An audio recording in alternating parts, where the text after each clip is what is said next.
ശക്തമായ വേനലിൽ നമ്മുടെ വീടുകളിൽ മൂപ്പെത്താത്ത വാഴക്കുലകളൊക്കെ ഒടിഞ്ഞു വീഴാറുണ്ട്.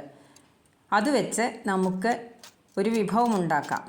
തൊലി നീക്കണമെങ്കിൽ നീക്കിയും അല്ലാതെയും വട്ടത്തിലോ നീളത്തിലോ അരിഞ്ഞ് കഴുകി മാറ്റിവെക്കുക.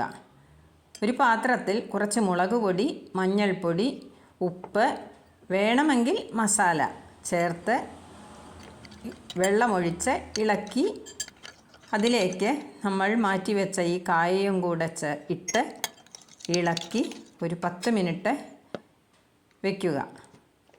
കായയിലേക്ക് എല്ലാം പിടിക്കാൻ വേണ്ടിയാണ് 10 മിനിറ്റ് വയ്ക്കുന്നത്. അതിനുശേഷം ഒരു പാനിൽ എണ്ണ ഒഴിച്ച് ചെറുതീയിൽ കായ ഓരോന്നായി വാരി വിതറി ചെറുതായി മൂപ്പിച്ചെടുക്കാം.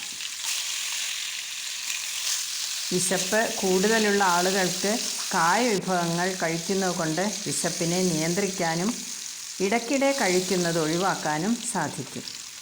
പൊട്ടാസ്യം ധാരാളമായി അടങ്ങിയിട്ടുണ്ട് ഇതിൽ.